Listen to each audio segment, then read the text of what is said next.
मस्तक झुका लेंगे, कमर सीधी कर लेंगे, चित्त परमात्मा को नमस्कार करेंगे।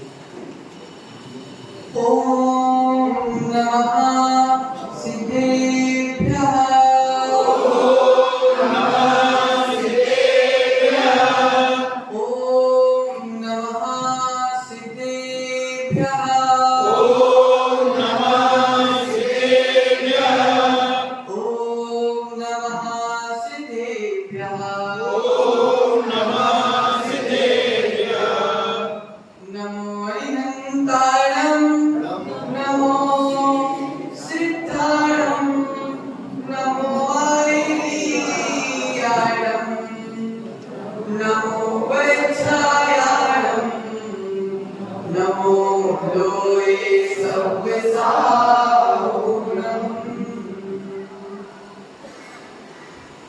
मेरे पुर के सिंहासन पर गुरुवर आप पधारो।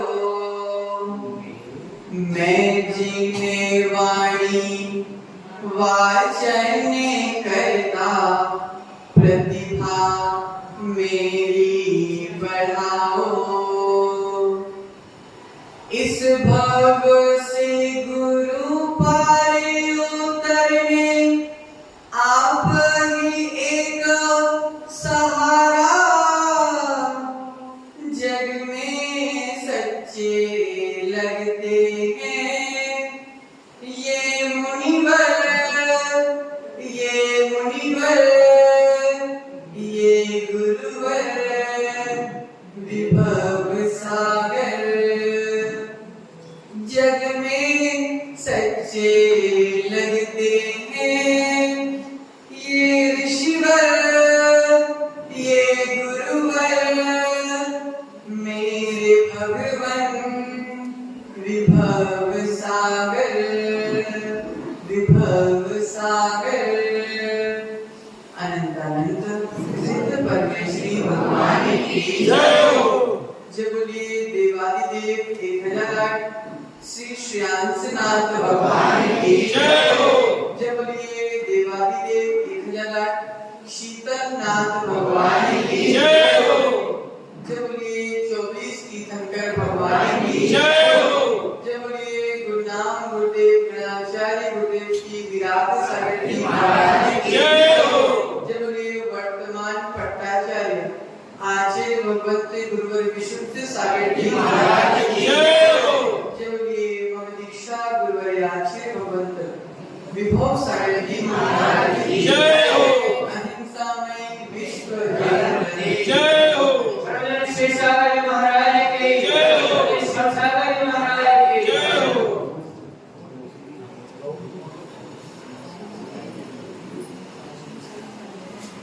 संसार के दुखों से छुड़ाने वाली एवं अनंत सुख तक पहुंचाने वाली जगत कल्याणी मां जिनवाणी तेरी जय। प्रियतमन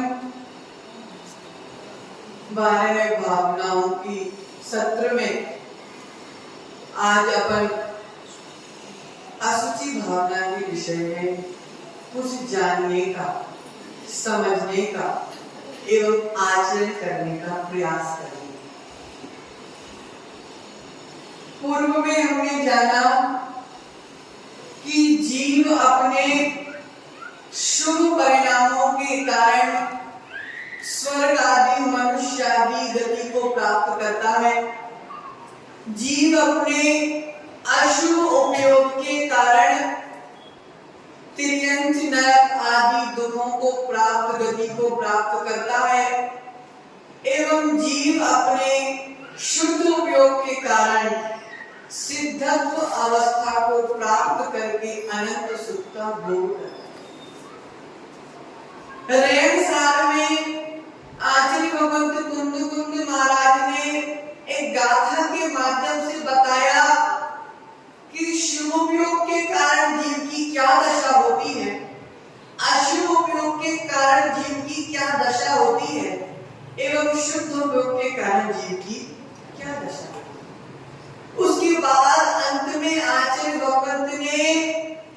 ने एक सूत्र डाल दिया, जब रुचे तब कुज्जा।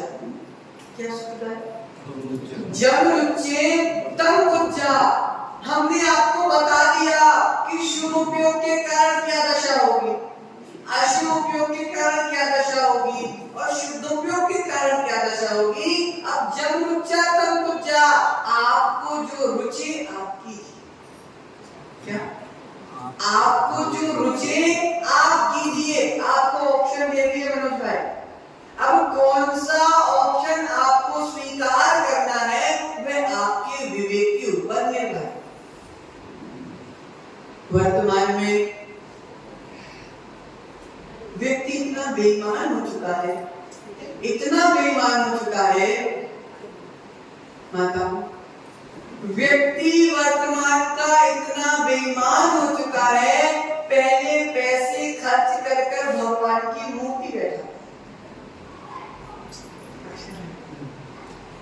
व्यक्ति इतना बेईमान हो चुका है कि पहले पैसे खर्च करके भगवान की प्रतिमा बैठाता है और फिर उस प्रतिमा के सामने जाके पैसा मांगता है। सत्य है कि नहीं? सत्य है कि नहीं है? पहले तूने प्रतिमा बैठा दी उस पैसे को खर्च करके, अब तू प्रतिमा से पैसे मांग रहा है। ऐसे विचित्र संसार में, ऐसे विचित्र संसार में मुन्ना भाई कितना आनंद आ रहा है, कितना आनंद आ रहा है। संसार की विचित्रता देखो, संसार की विचित्रता देखो। एक छोटी सी बच्ची थी, उसने अपनी माँ से बोला, माँ हमारी अलमारी में जितना सोना चांदी रखा हुआ है ना, जितने पैसे रखे हुए हैं ना, ये दिन भर के लिए आप अपनी नौकरानी के पास रखवा दो। क्या बोला? कि हमारी अलमारी में जितने भी पैसे रखे हुए हैं अशोक भाई, अपने नौकरानी को पकड़ा दो। मम्मी ने बोला पागल हो गए क्या? क्या बोला? पागल हो गए क्या? इतनी कीमती सामग्री नौकरानी को दिया जाता है क्या? तो बच्ची ने बोला मम्मी, जब आप सोना चांदी जैसी कीमती वस्तु को नौकरानी को नहीं दे सकती, तो लेकिन मेरे को तो आप 24 घंटे नौकरानी के पास छोड़ के जाए।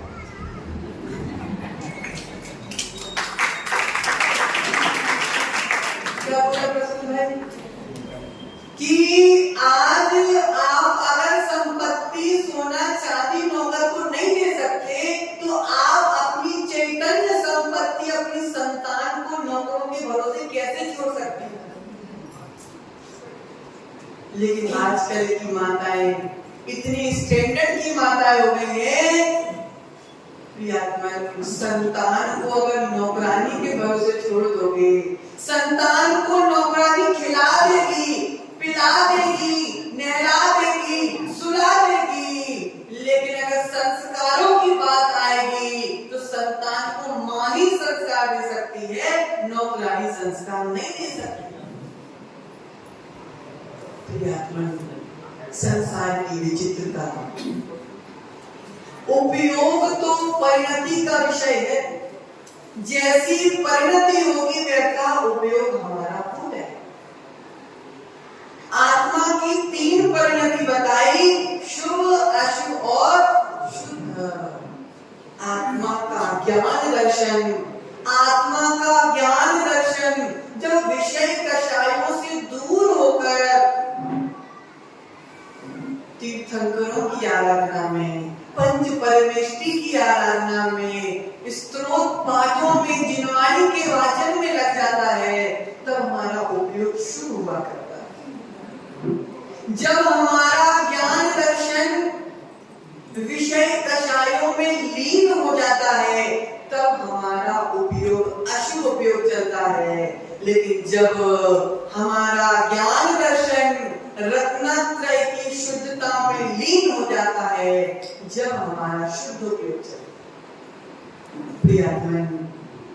जहाँ अशुभ उपयोग नहीं है, जहाँ शुभ उपयोग नहीं है और जहाँ शुद्ध उपयोग नहीं है, वह अवस्था परमात्मा की अवस्था है।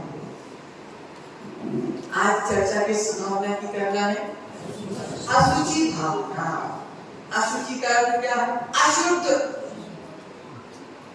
अशुद्ध भावना की शुद्ध भावना। अशुद्ध भावना का चिंतन करके अपनी भावना को शुद्ध बनाना। बात को समझना। मन को हमने मल कर धोया, मन को हमने मल कर धोया, फिर भी निर्मल नहीं हो पाया। कितनी बार शरीर को नहला चुके? बोलो ना, अनादिकाल से नहला दिया। कितनी बार शरीर में खुशबू लगा चुके हो? अनादिकाल से लगा। अगर खुशबू तुम्हारे लगाने से तुम्हारी खुशबू शाश्वत है कि नश्वर है? नश्वर है। कितनी देर चलेगी? 2 घंटे, 3 घंटे, 4 घंटे, और ज्यादा ब्रांडेड लगा के तो 5 घंटे। उसके बाद तो शरीर अपने स्वभाव को दुनिया को बता देगा। आचार्य कह रहे हैं, आचार्य कह रहे हैं, शरीर स्वभाव से अशुद्ध है, शरीर स्वभाव से अशुद्ध है, और जो जो शरीर को शुद्ध मानते हैं वे सच्ची मिथ्या दृष्टि, सच्ची मिथ्या दृष्टि। लेकिन जो शरीर को अशुद्ध मानते हैं और शरीर से विरक्त होने का प्रयास करते हैं, वे सच्चे सम्यक दृष्टि। ये सत्य है कि नहीं? सत्य है कि नहीं? देखो, हमने तुमको जीते ही सत्य बता दिया। मतलब जिनवाणी ने हमको जीते ही सत्य बता दिया, लेकिन तुम संसार के पीछे जाओगे तो प्रकाश भाई, जीते जी कोई सत्य नहीं बताता संसार में। जीते जी जब तक मेरे तन में प्राण है, जब तक कोई सत्य बताने वाला आता नहीं है और मेरे शरीर से प्राण निकल जाते हैं, फिर दुनिया आती है। राम नाम सत्य है, अरिहंत नाम सत्य है, सिद्ध नाम सत्य है।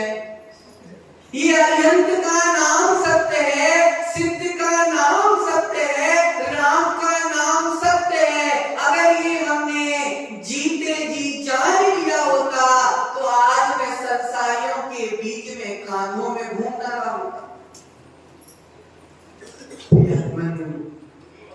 इस रूप के पीछे हम स्वरूप को भूल गए, इस रूप के पीछे हम स्वरूप को भूल चुके हैं। बाल थोड़े से खराब हो गए, लोग क्या कहेंगे? सहेली क्या कहेगी? कुछ उसको बाल भी ठीक करना नहीं आता। शरीर को संवारने के लिए, शरीर को संवारने के लिए दुनिया में 1000 आदमी नहीं है।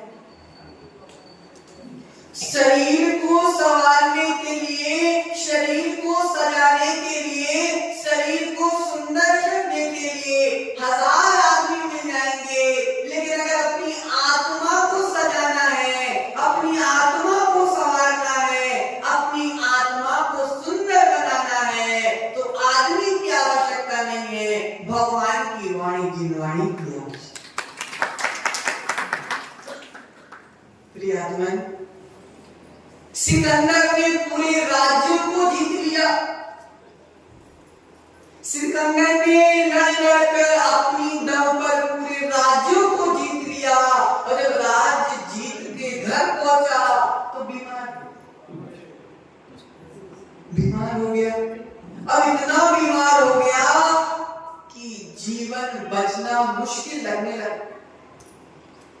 अब सिकंदर डॉक्टरों से, वैद्यों से कह रहा है कि मेरे पास अपरंपार संपत्ति है, मेरे पास अपरंपार संपत्ति है, तुम तो मेरे जीवन को बचा लो, मैं अपनी आधी संपत्ति तुमको दे दूं। क्या बोला वैद्य से? कि मैं अपने जीवन की आधी संपत्ति तुम्हें दे दूंगा, तुम तो मात्र मेरे जीवन को बचा लो। लेकिन वैद्य ने उत्तर दिया कि सिकंदर, तू आधी संपत्ति तो क्या, तू पूरी संपत्ति की देगा तो तेरे जीवन को बचाने की सामर्थ्य मेरे भीतर नहीं है। इस धरा पर सब धरा रह जाएगा, मुट्ठी बांध कर आया था और हाथ पसारी जाएगा। सिकंदर ने बोला चलो ठीक है, अब जीवन तो नहीं बच रहा, लेकिन मेरे मरने के बाद जब मेरी अंतिम यात्रा निकलेगी तो मेरे हाथ बाहर लटका देना कि दुनिया को शिक्षा मिल जाए कि सिकंदर हो या भिखारी हो, मरते समय खाली हाथ और हाथ पसारे ही जाना पड़ता। कितना भी जोड़ लो, कितना भी जोड़ लो, कितना भी जोड़ लो, जीवन की श्वासें निकलने से पहले छोड़ना ही पड़ेगा। जब छोड़ना ही है तो मैं इतना ही जोड़ू जिससे मेरा काम चले। लेकिन हमारी आसक्ति इतनी होती जा रही है, इतनी आसक्ति होती जा रही है कि हमने धन के पीछे धर्म को उठाकर सोने में पटक दिया। धन कमा लो सुनील भाई, जिसमें सहारे है। ऐसे तो 100 महाराज बातें सुना के जाते हैं, महाराज को तो क्या है, फ्री का मिल जाता है। हमको तो मेहनत करना पड़ती। महाराज क्या जाने, हमको घर चलाना है। ओहो, अपना घर चलाते हो कि नहीं चलाते? सुनील भाई तुम अपना घर चलाते हो कि नहीं चलाते हो? चलाते हो। आप घर चलाते हो?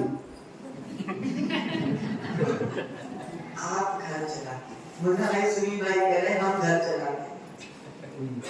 ये घर चलाते हो, मैं घर चलाता हूँ, मैं घर चलाता हूँ।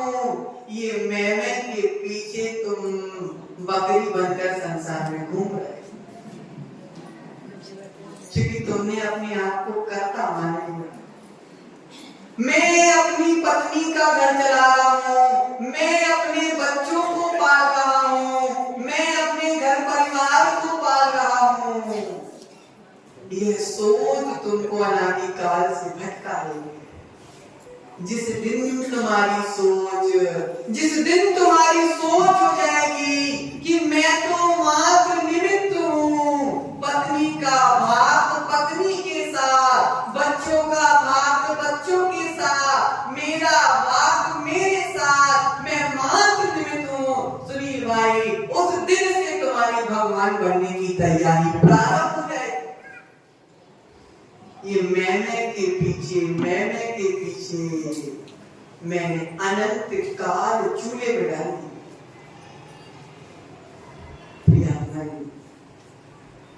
जहां अशुभ उपयोग नहीं है, जहां शुभ उपयोग नहीं है, जहां शुद्ध उपयोग नहीं है, वही परमात्मा की अवस्था कहलाती है।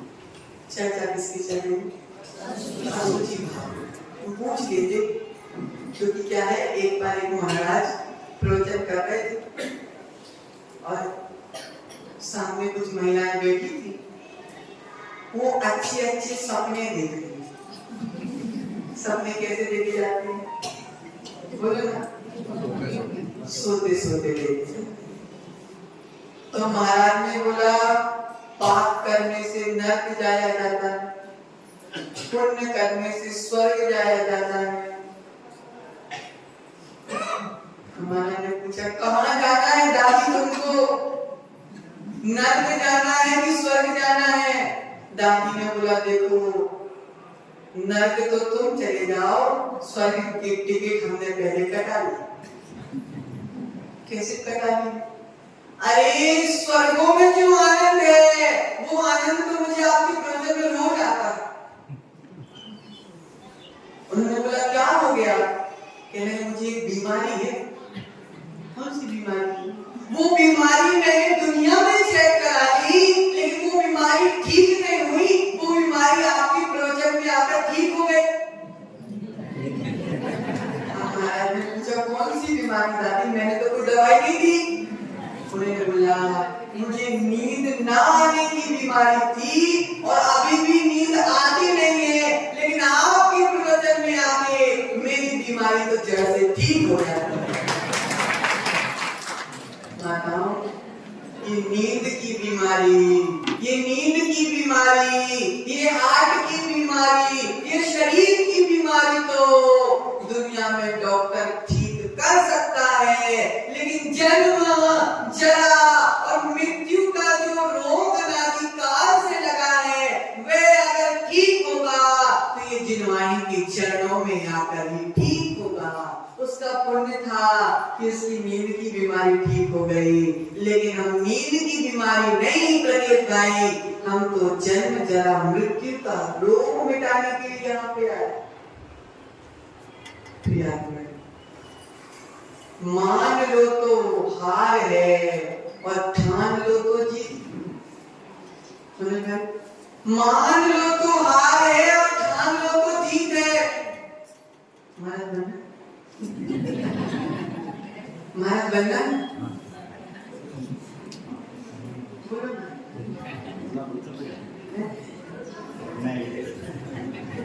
महाराज ऐसे ठीक है।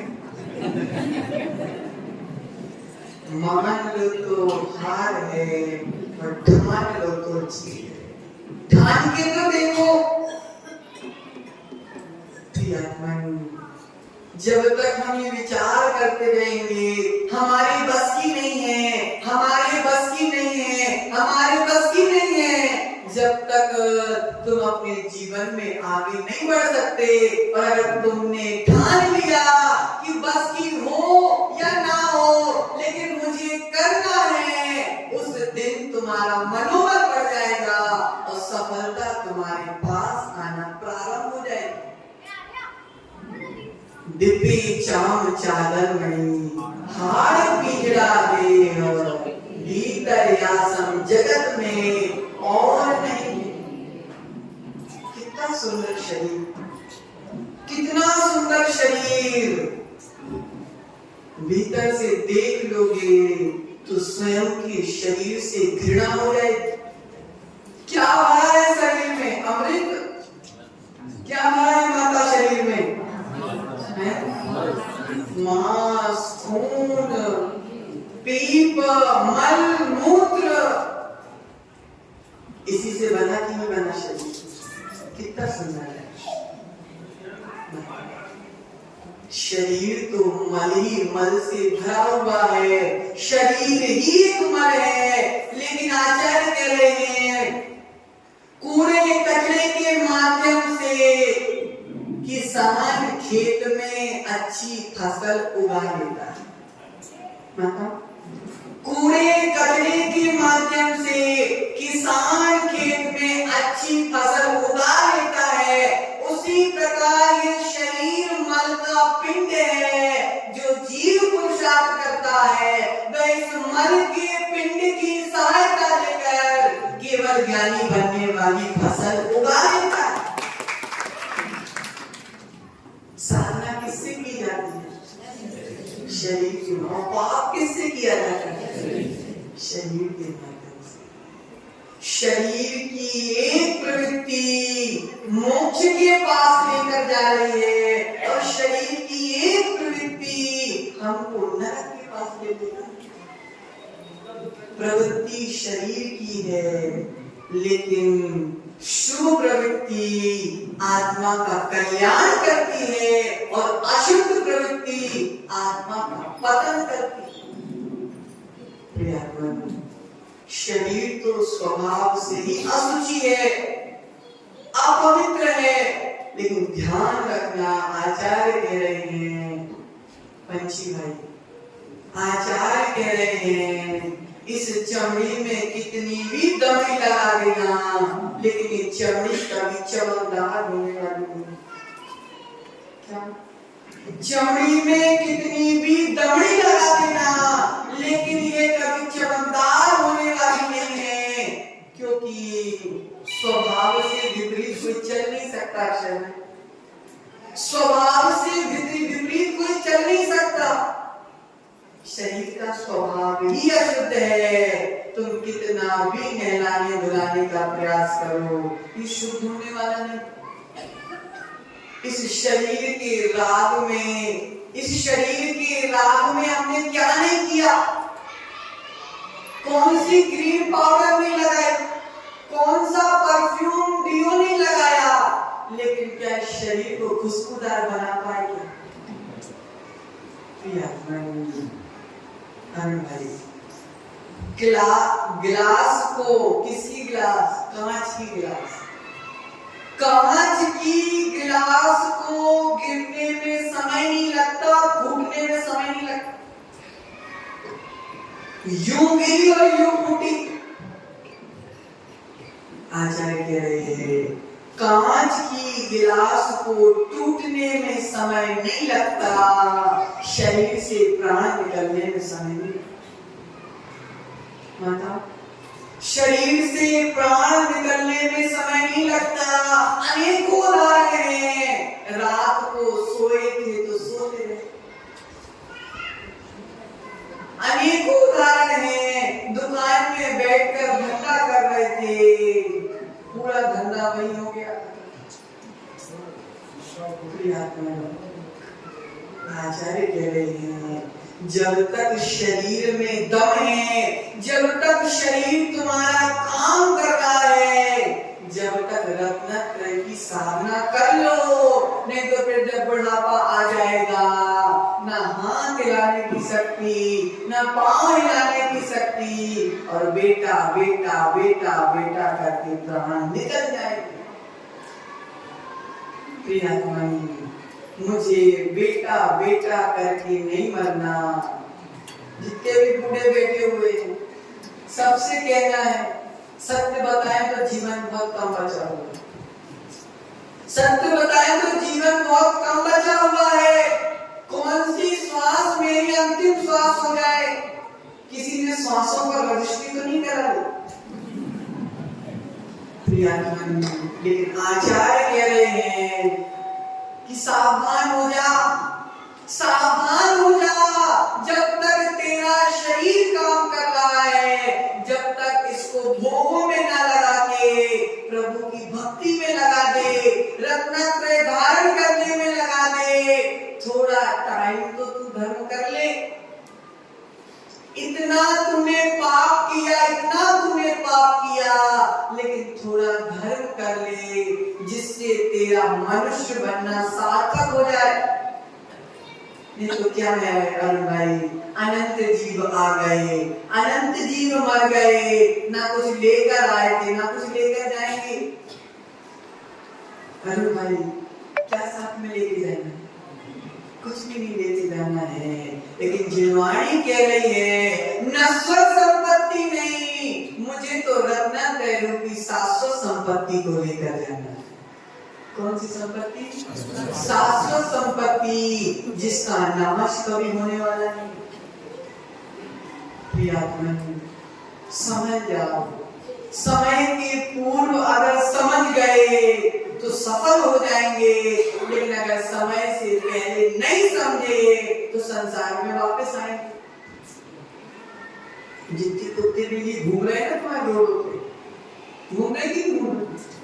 जितने कुत्ते बिल्ली घूम रहे हैं ये सब इंसान थे, तुम्हारे जैसे मनुष्य थे। कोई डॉक्टर था, कोई इंजीनियर था।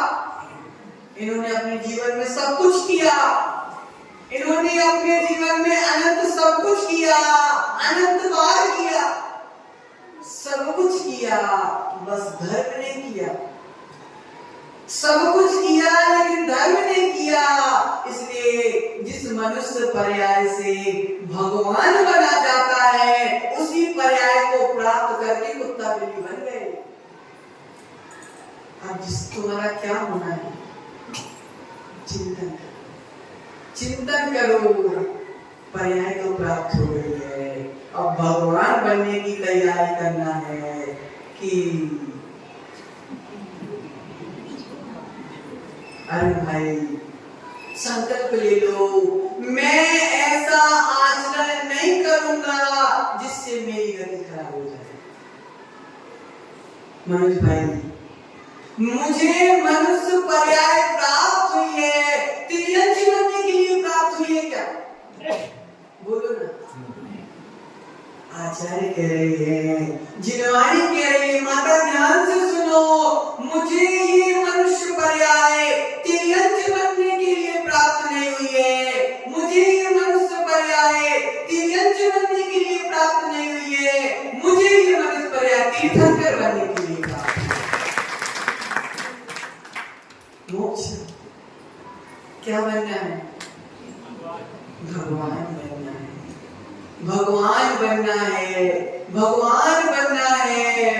ये चिंतन तेरा आचरण में आ जाए, तू धन्य हो जाएगा। प्रियतमन, इन आंखों को खूब सजाया, इन आंखों को खूब सजाया। अशोक भाई, आंख अच्छी नहीं लगती प्रभु के दर्शन के बिना। कितना सजाया आंखों को, क्या क्या नहीं लगाया आंखों में, क्या क्या नाम है आपको आते भी नहीं। खूब लगा के सोना लाता, आंखों में जो जो लगाने के लिए आता है बाजार में, खूब लगा के सोना। सुबह सो के उठोगे तो क्या निकलेगा? बोलो ना, कीचड़ निकलेगा। इस मुख से कितना भी अच्छा 5 स्टार भोजन कर लो, कितना भी अच्छा सकरस व्यंजन कर लो, कितने भी 56 भोगों को खा लो, सुबह मुख से खुशबू निकलेगी ना? क्या निकलेगी? माना बदबू निकलेगी, थूक निकलेगी, लार निकलेगी। कितना पुरुषार्थ करोगे शरीर के पीछे, कितना पुरुषार्थ करोगे शरीर के पीछे, शरीर कभी शुद्ध होने वाला नहीं है। खूब घिस लिया, क्या क्या घिस लिया भैया? पेप्सोडेंट, क्या क्या घिसा? कोलगेट, और क्या घिसा? आपके पेस्ट में नमक है क्या? खूब घिसा, खूब घिसा, खूब घिसा, लेकिन घिसने से कोई फायदा हुआ क्या? महाराज 4 लोगों के सामने इज्जत बढ़ जाती है, 4 लोगों के सामने खुशबू लगा के जाएंगे तो इज्जत बढ़ जाएगी। प्रियतमन, आचार्य कह रहे हैं, 4 लोगों के बीच में इज्जत बढ़ाने के लिए तू कितना भी सर धज के चले जा, अगर तुझे 3 लोक में इज्जत प्राप्त करना है तो रत्नत्रय को धारण करना पड़ेगा। अब बताओ माताओं, 4 लोगों में इज्जत चाहिए कि अक्षय भाई 3 लोगों में इज्जत चाहिए? 3 लोगों में इज्जत चाहिए। 3 लोगों में अगर इज्जत चाहिए है तो अपनी आत्मा की इज्जत कर लो। 3 लोगों में अगर इज्जत चाहिए तो अपनी आत्मा की इज्जत कर लो, शरीर की कितनी भी इज्जत कर लो। जिन 4 लोगों के सामने बन ठन के घूम रहे हो, ये 4 लोग ही तुमको ले जाएंगे और राम नाम सत्य करेंगे। कौन ले जाएगा? ये 4 ही लेके जाएंगे ना। जिसने साथ निभाया उसने आग लगा दी, जिसने साथ निभाया उसने आग लगा दी। ऐसा साथी किस काम का? ऐसा साथी किस काम का जो तुम में आग लगाए? सम्यक दर्शन, सम्यक ज्ञान और सम्यक चार्ज ऐसे साथी हैं जो आग ही लगाते हैं, जो तुमको भगवान बनाते हैं। जितना सुंदर रूप दिख रहा है उतने ही भीतर से मल का पिंड बैठा हुआ है। आचार्य कह रहे हैं, शरीर की महत्ता, शरीर की वैल्यू मात्र भीतर बैठी आत्मा से है। शरीर की वैल्यू मात्र भीतर बैठे आत्मा से है। मुझे भाई, एक मिट्टी का घड़ा खरीदा तुमने, उसमें तुमने अपने घर के सोना चांदी छुपा दी, घड़े की कीमत कितनी हो गई? जितने सोने की कीमत है उतनी ही कीमत घड़े की हो गई। अब सोना निकाल के अलग रख दो, अब घड़े की कीमत क्या हो गई? कुछ भी कीमत नहीं रह गई, मिट्टी रह गई ना, मिट्टी रह गई ना। आचार्य कह रहे हैं घड़े में तुमने सोना रखा तो घड़े की कीमत लाखों करोड़ों की हो गई, सोना निकाल दिया तो घड़े की कीमत भी मिट्टी के बराबर हो गई। आचार्य कह रहे हैं जब तक इस शरीर के भीतर आत्मा रूपी सोना चांदी रखा हुआ है, जब तक शरीर की कीमत है, और जब आत्मा से निकल जाती है शरीर से, जब शरीर की कीमत भी मिट्टी के बराबर हो जाए।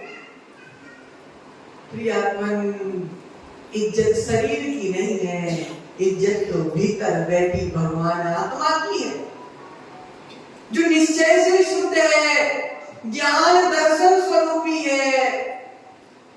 प्रियात्मन, पुद्गल के पीछे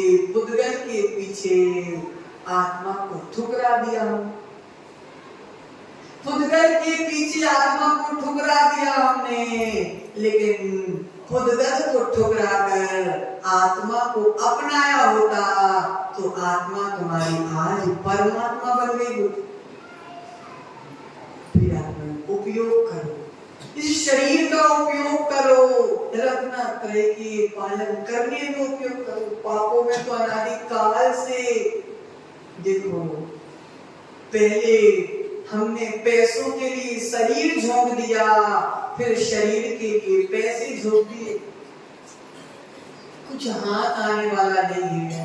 शरीर को कितना भी संभालोगे, साथ छोड़ेगा निश्चित है। अंदर झांक कर देखो कि तुम चरण के पीछे धर्म को तो नहीं भूल रहे माता, इस चरण के पीछे, इस चमड़े के पीछे, इस मांस के पीछे तुम अपने स्वभाव को तो नहीं भूल रहे। स्वभाव साथ बुलाने वाला नहीं है। वर्तमान में इस ज्ञान के अभाव में सबसे ज्यादा नाक कटाई जैन धर्म की हो रही है।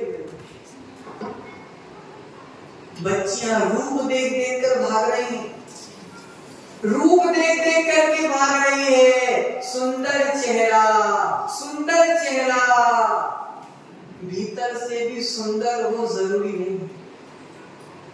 श्री भाई, सुंदर रूप है, अब इसका मतलब ये नहीं कि स्वरूप भी सुंदर होगा, और अगर रूप सुंदर नहीं है तो स्वरूप भी सुंदर नहीं होगा, ये भी जरूरी नहीं। प्रियात्मन, रूप के कारण स्वरूप को भूल गए। ना हमने जात देखी, ना हमने कुल देखा, ना हमने स्वभाव देखा, ना परिवार देखा, रूप देखकर हम चले गए। बाद में क्या स्थिति हो रही है? सबके पास मोबाइल है, सब 24 घंटे न्यूज देख रहे हैं। ऐसी स्थिति आ गई कि भैया रूप देखकर चली गई, लड़का किराए की गाड़ी, किराए का मकान दिखा दिखा कर भगा कर ले गया। बाद में परिवार को फोन कर रही बच्ची कि पिताजी 2 दिन से घर में कुछ खाने नहीं है। बेटा तूने तो बहुत देखा था। पिताजी मैंने ऊपर देखकर अपना जीवन बर्बाद कर दिया। अपना तुम घर की रह गए ना घाट पे, धोबी का कुत्ता, न घर का। समझो, अपना कोई नहीं है, अपने ही पीटेंगे, अपने ही टांग खींचेंगे।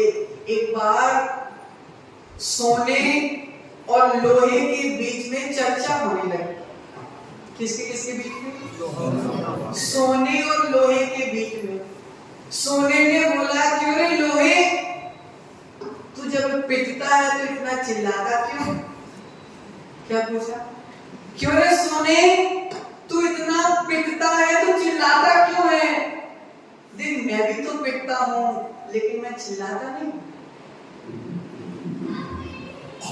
लोहा रोने लगा, लोहा रोने लगा। सोना, तुम्हें पीटने वाला कौन है? तुम्हें पीटने वाला कौन है? सोने ने बोला मुझे तो लोहा पीटता है। सोने ने क्या बोला? मुझे लोहा पीटता है। सो लोहा बोल रहा है, रो रो के बोल रहा है, चीख चीख कर बोल रहा है, चिल्ला चिल्ला कर बोल रहा है, सोना तुझे पीटने वाला लोहा है, तुझे पीटने वाला पर है, इसलिए तू रोता नहीं है। लेकिन मुझे पीटने वाला तो मैं स्वयं हूँ, मुझे पीटने वाला तो मेरा ही है। लोहे को लोहा पीटता है और सोने को भी लोहा पीटता है। ध्यान से समझो, ध्यान से समझो। दूसरा अगर हमको धोखा दे तो कष्ट कम होता है, लेकिन अपना व्यक्ति धोखा दे दे तो कष्ट ज्यादा होता है।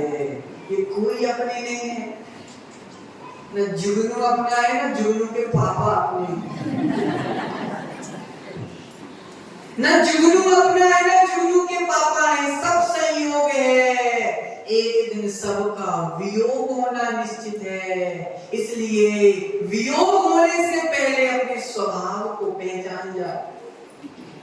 नहीं तो क्या है, अनादिकाल से रोते रोते आए हैं और अनादिकाल से रोते रोते आए हैं और अनंत काल तक रोते रह जाएंगे।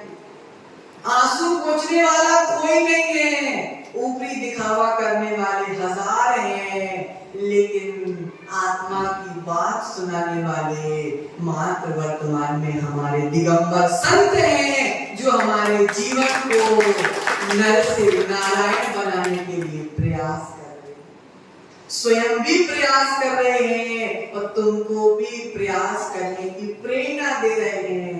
लेकिन संभल गए तो पास हो जाओगे और नहीं संभले तो फेल हो जाओगे, वापस उसी क्लास में आ जाओ।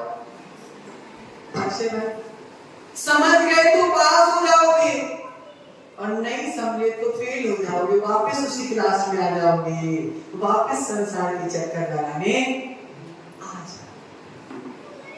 शरीर को पापों में नहीं लगाना, शरीर को भोगों में नहीं लगाना, शरीर से तो ऐसी चेष्टा करना है कि शरीर साधना करे और भीतर बैठी आत्मा परमात्मा बन जाए।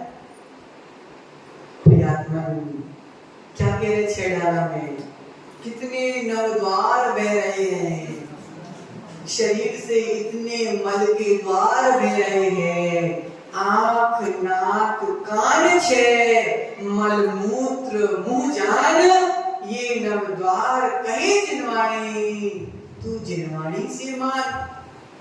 आंखों से कीचड़ बहता जा रहा है, अपने आप को सुंदर बोलते, कीचड़ आंखों से कीचड़ बह रहा है, नाक से नाक बह रही है, मुख से लार बह रही है, कानों से मल बह रहा है।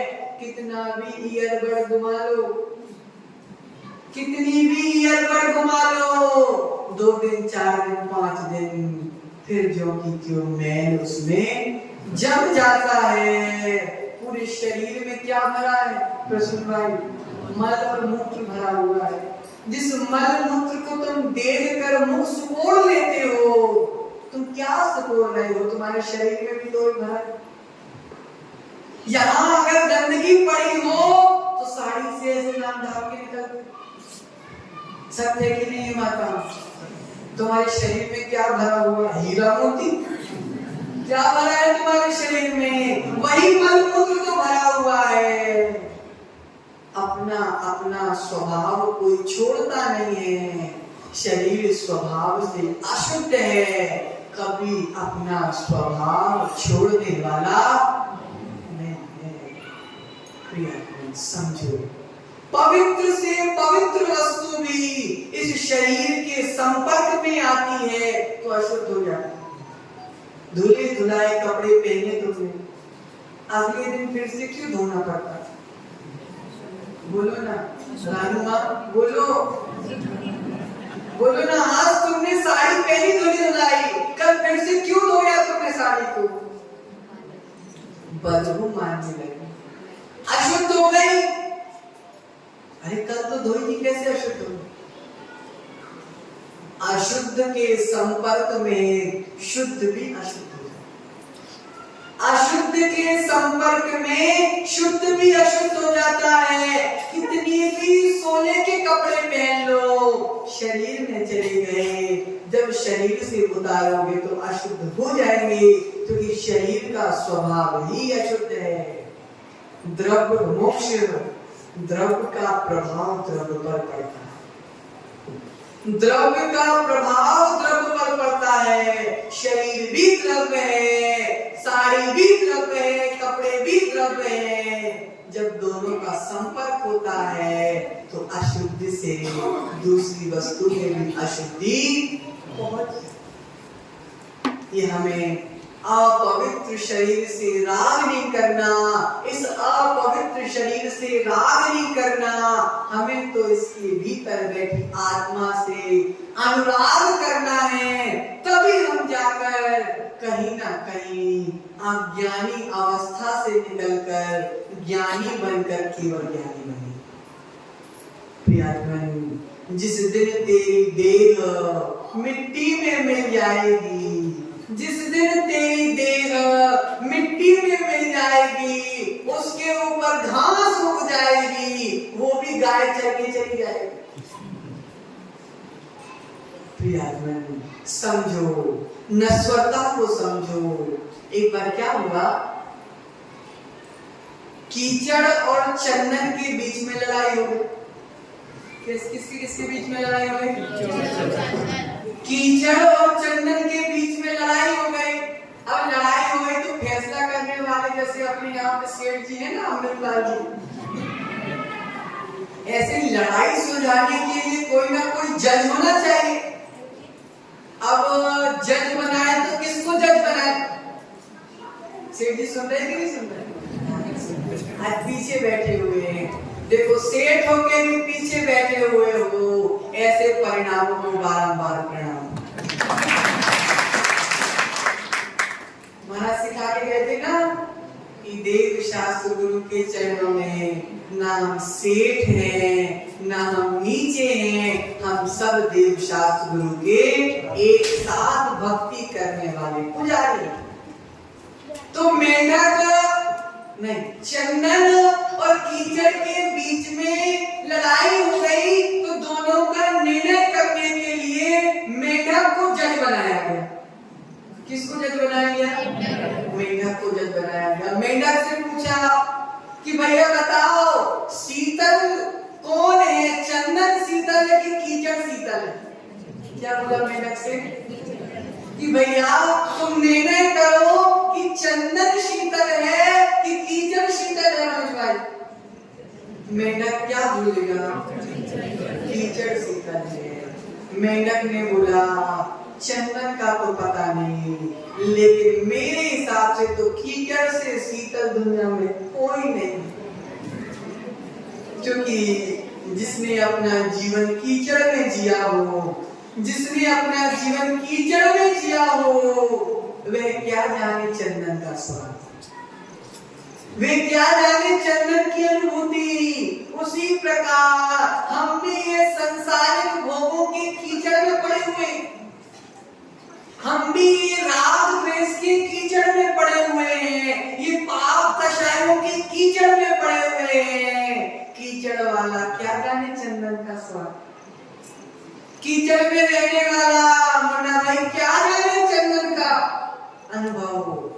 प्रियतम, इसी प्रकार ये संसारी जीव संसार के विभाव परिणामों में अपने स्वभाव को भूलकर पड़ा हुआ है। वह क्या जाने रत्नत्रय के चंदन में आनंद कितना है। कीचड़ में रहने वाले को कीचड़ अच्छा लगता है, लेकिन चंदन का स्वभाव है, कीचड़ का स्वभाव है। सुनील भाई, चंदन चाहिए कि कीचड़? जब तक नीचे बैठे रहोगे, जब तक कीचड़ में डूबे रहोगे, जब आकर बगल में बैठ जाओगे तो चंदन का अनुभव आ जाएगा। इसलिए प्रिय बंधु, शरीर का स्वभाव ही अशुद्ध है। इस अशुद्धि को समझकर भीतर बैठी आत्मा की शुद्धता को पहचानो और इस आत्मा के कल्याण के लिए शरीर के माध्यम से रत्नत्रय की आराधना करो। इसी मंगल कामना के साथ परम पूज्य आचार्य भगवान विभो सागर जी महाराज की जय हो।